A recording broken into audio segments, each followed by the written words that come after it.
Flight boss, bitch.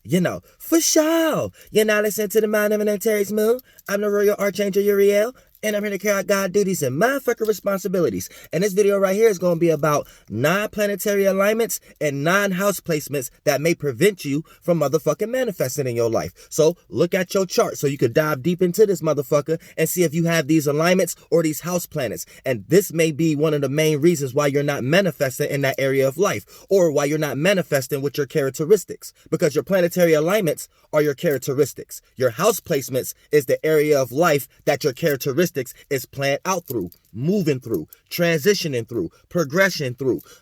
So for the most part, when you look into the sky, you seeing the stars move, you kind of look at that in your own motherfucking chart in some way, shape, or form. As far as your chakras, your own planetary alignment, and them moving in the house that they at the moment when you took that astrological snapshot, aka came out of your mother's womb and took the motherfucking first breath.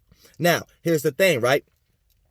Now, it's going to be, this is not the end all and be all.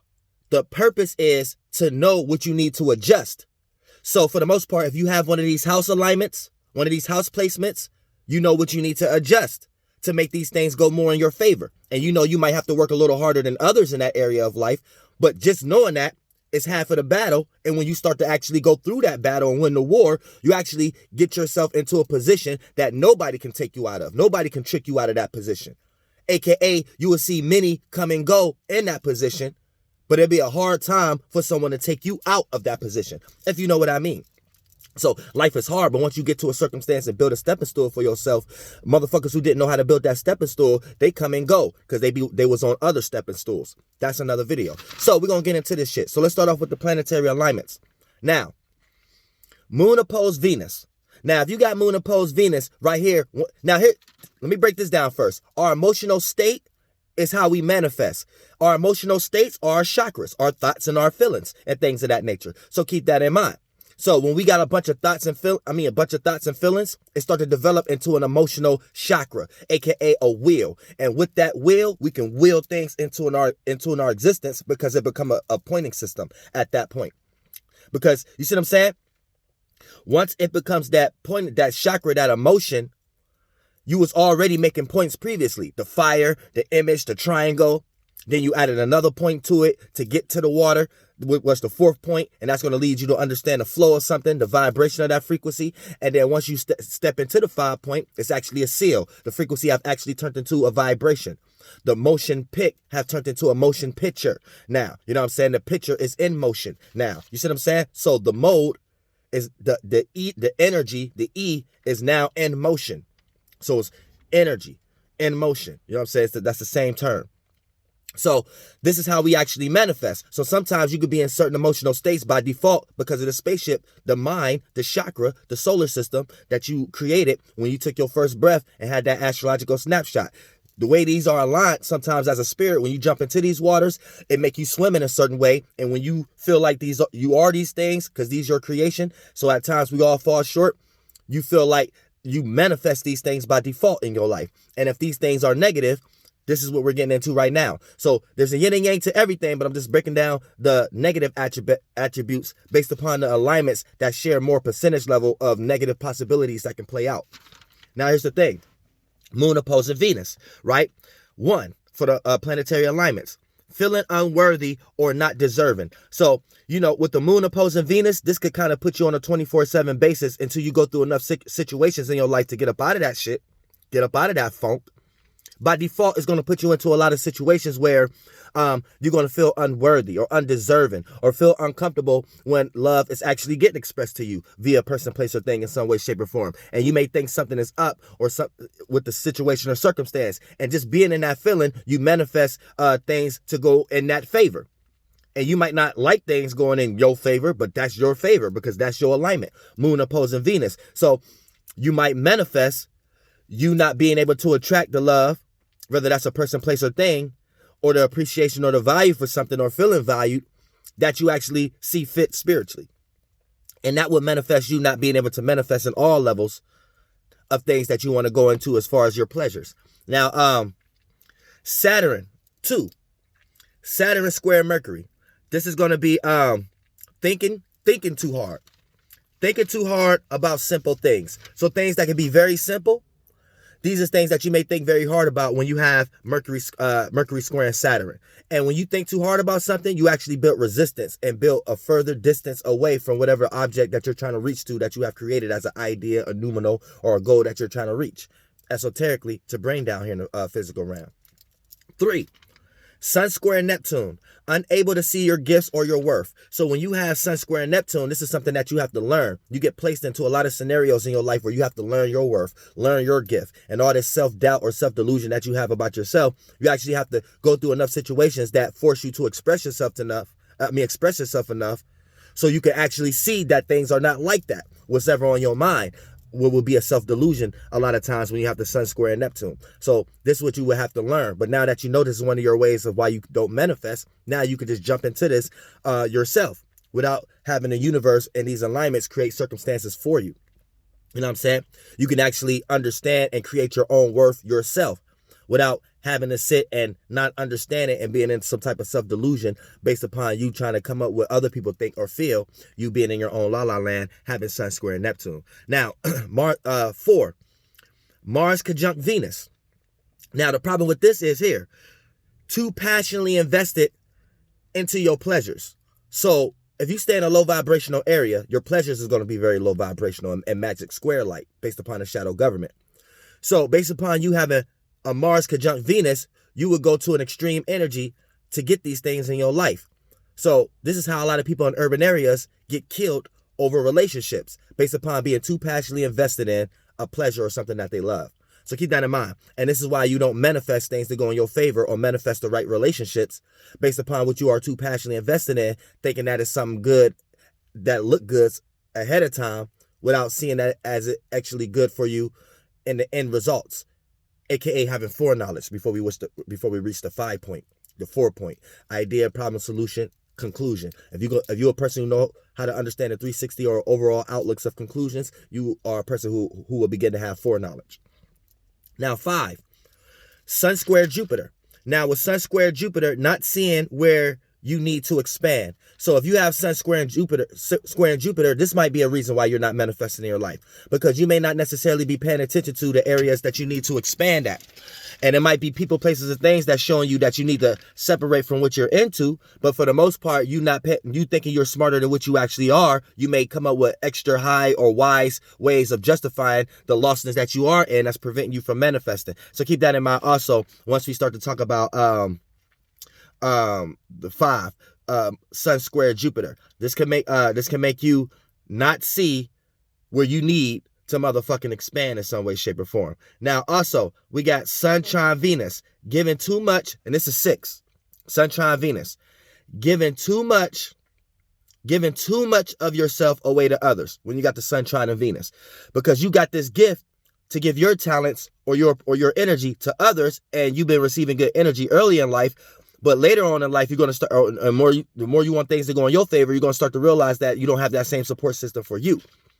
Because you got so much for others, it's not enough for you in some way, shape, or form. So this puts you into a situation right here where this will prevent you from manifesting things in your way, and you would just be a tool for other people's manifestations. So be careful of that when you got the Sun trine and Venus. Venus conjunct Neptune, in love with a false perception. So right now you could be in love, well, not right now, but for the most part, this could prevent you from manifesting in your life, right? When you got Venus conjunct Neptune, because you could be in love with a false perception. You could be in love with a dream that don't necessarily work, a relationship, a job that ain't necessarily in your favor. And for the most part, it can make you rock yourself to sleep with justifying these things, thinking that these things are something that you love, and it's something that's holding you back from manifesting. And now you're getting even more frustrated and having to place the blame game or play the victim based upon the people, places, and things that you love, saying that these things is the reason why you can't go to your vacation. You can't go experience what you want to manifest. You can't be in a situation you want to be in. You know what I'm saying? So be careful. Now 8, Mercury opposed Saturn. There's going to be not thinking realistically on the matter. So when you got Mercury opposing Saturn, right, this all things that's in reality, and you not thinking realistically of the matter. So there may be positionings offered to you, opportunities in front of you and things of that nature, and you not looking at the reality of the matter. You may procrastinate, let things fly away, or you may be in a situation where you're not manifesting because you're not taking up on this energy that's actually being shot at you in some way, shape, or form. So you're not thinking of the reality of the actual matter. You're not thinking realistically. And last but not least, on the planetary alignment, right, we have number 9, Moon sextile Saturn. Only see results from the external. So when you have the Sun sextile Saturn, not the Sun, sorry about that, the Moon sextile Saturn. With the Moon sextile and Saturn, this puts you in a situation where you create a lot of opportunities in your life, where early in your life you've seen a lot of people get excited when material was gained, or where things in reality was gained. So the spiritual nature that attached to the emotional nature wasn't really there. So the connection not there. So you may have come up spoiled, or I don't want to say spoiled as far as material wise, but spoiled as far as not understanding how to emotionally connect with something, because something was always there without the emotional connection behind it.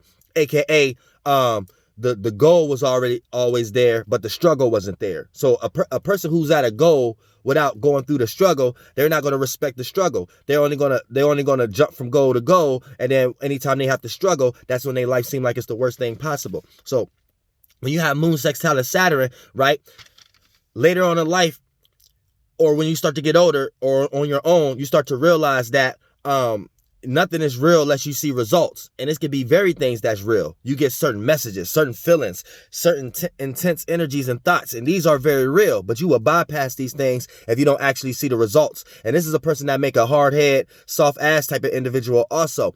And here's the thing, a person who's in this kind of concept will pass up opportunities also, because by a person saying something, or a job, talking a good game or something like that, you don't have that sense of belief in these things unless you see the results. So you could come across a bum who probably got the most beautiful idea in the world, and based upon that bum still being a bum, you'll be like, that's not a good idea. And then that bum might turn around and do some shit and be the most richest person in the world. And the only reason that you didn't help that bum or help that person who was lacking in certain energies is because you was only looking at it from a frame of thought of results.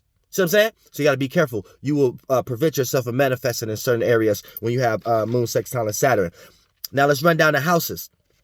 Now, 9 houses. The first, 1, Venus in the first house, being too self-absorbed while thinking you're just loving yourself. So you might be in, like, Venus don't like to be in the first house, but it's not all about debilitations and exaltations and motherfucker falls and things of that nature, and being at home. This is just the natures of the planets and them being in the houses, and and based upon the theme, this theme is about what can prevent you from manifesting, and everything has a yin and yang. So just to get that out the way. So Venus, but Venus is debilitating the first house anyway. But that's not the main reason why it could cause good shit too. But when we start to talk about manifestation for this theme, this is what it caused. Venus in the first house is being too absorbed in yourself while thinking that you're just loving yourself. And when you're too absorbed, you're not able to see the gifts of others, and you're not able to participate. And then the people that you do participate with is not actually good for your circumstance, and you end up being guilty by association, aka not being around individuals who actually pleasure the same things you pleasure, just because you actually pleasured them personally. So you have to keep that in mind also, and this will block you from manifesting what's good for you in your life. Jupiter second, number 2, Jupiter in the second house. Expand your fear on your own insecurities. So this is expanding your own fear on your own insecurities. So you got fear about some shit that you made up when you got motherfucker Jupiter in the 8th house. So you have to be careful of that, because Jupiter likes to expand, and 8th house is like deep, dark secrets, manipulations, or what you think other individuals feel. And for the most part, any insecurity you got, Jupiter will expand it and make you actually believe it with faith in some way, shape, or form. And you will have faith into thinking that nothing goes good for you in your life, and constantly manifest that. Nothing going good for you. Mars, number 3, Mars in the 4th house. Now, with Mars in the 4th house, this can emotionally burn away all of the support and close connections that you need in order to that you need as a foundation. This can burn away all the motherfucking support and close connections that you need as a motherfucking foundation in your life to feel comfortable with going for anything that you're going for. Otherwise, you'll give up on life because you'll feel like you don't matter and whatever you do don't matter. So for the most part, you'll give up on life and go somewhere in the woods and die. But at the same time, you need to be careful. And when I say going, that's metaphorically speaking as just giving up on yourself and letting yourself go. And things could play out of you not manifesting that because you'll have a gift or a talent, but based upon there not being a reciprocation, because Mars is in your fourth house, it'll make you emotionally burn away all the individuals who's not giving you the reciprocation due to the fact of you jumping into a competitive spirit, like, oh, I'm gonna show you this, that, and the third. And then for the most part, if you attach to something that you can't show individuals, then for the most part, you're gonna be in a situation where you can't manifest, and the people who can help you ain't did nothing but run away from you. Now you don't even got a supporting system. And you carry that energy everywhere with you, where you can have the most beautiful gift and talent in the world and somebody can see it, but based upon the energy that you carry, because the substance you in so much of your day and throughout your life, a person to pick up like, oh, this is the type of person I can't really help like that though. So I'm saying? Now, let me see, 1, 2, 3. Okay, now 4. Sun in the second house. So with the sun in the second house right here, this could be only focusing on outcomes. So when a person is only focusing on the outcome, they're only focusing on a what, when, where, and how something can manifest in their life. And it's all possibilities. So if you don't believe in God and you don't believe in all possibilities, then for the most part, you're going to be limited. And religion versions of God and things of that nature is wrong. That's why they don't manifest in their life either for their ministries and shit. But at the same time, you need to understand this. When we start to talk about the sun being in the second house, this could put you in a situation where you're only focused on outcomes and you're not focused on all possibilities on how that outcome could come in your life. You know what I'm saying? So that could prevent you from manifesting. Y'all can take that in your own mind and see how that's relative. Also, Mercury in the ninth house. This is going to be, and what is this? 1, 2, 3, 4. Okay, 5. Mercury in, this is, 5 is Moon in the 12th house. So Moon in the 12th house, emotionally connected to self-sabotaging energy. So you could, like, this is the type of relationships where a person don't even feel like they're in the right relationship that's too good. You know what I'm saying? A relationship that's too good, they're going to feel like it's something wrong. This person like being abused. This person like being cheated on in some way, shape, or form. Otherwise, they just going to be alone in some way, shape, or form. That's Moon in the 12th house. You may prevent yourself from manifesting because you are emotionally connected to self-sabotaging energy. And the relationship was just an example, but that could go into all magnitudes of life, where you always feel depressed about things and you start to feel weird when you ain't depressed. You in some type of weird ass energy. Hopefully, and 9 times out of 10, you might got motherfucking Moon in the 12th house. Now, 6, Mercury in the 9th house. So with Mercury being in the 9th house, this can cause you to overjudge your experiences. So you think you might be too smart for your own good, but it becomes a bad thing. So you end up preventing yourself from experiencing, jumping into opportunities, taking certain advice, and getting educated on certain things. And therefore, you will become a fool, and you will put yourself into a situation where you may block certain manifestations that was for you. All right. 7. Saturn in the 5th house. So with Saturn in the 5th house, this can restrict you from your creativity.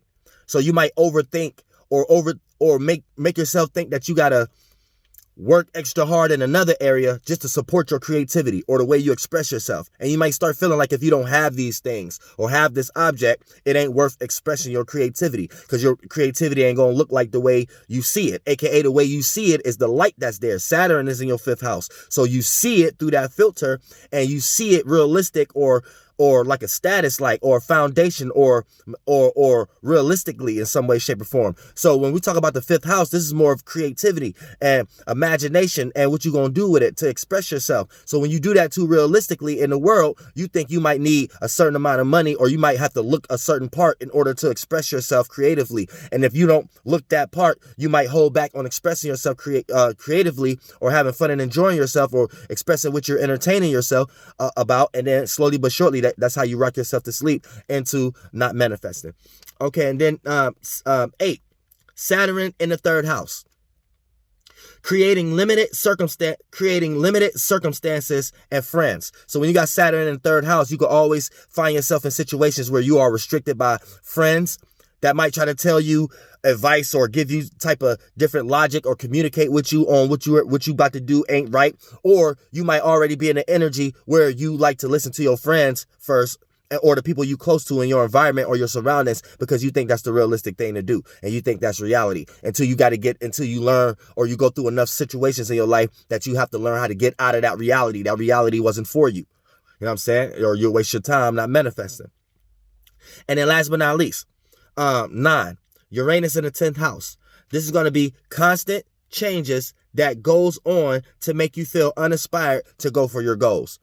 See, when you got Uranus in the 10th house, you may constantly go through changes, rebellious and opposition moments, but also uniqueness and original shit.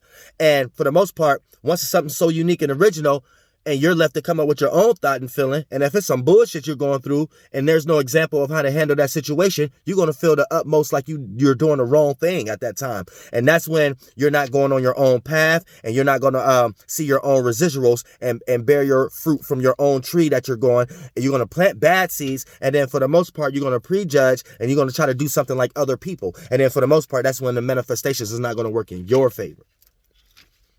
And that's the 9 planetary alignments and the 9 house placements that may prevent you and your monkey ass from goddamn manifesting. I love y'all. We're going live tonight so I can break down the goddamn full moon for all y'all motherfucking signs. Flight boss, bitch, you know, for sure. Aries through Pisces, sun and moon.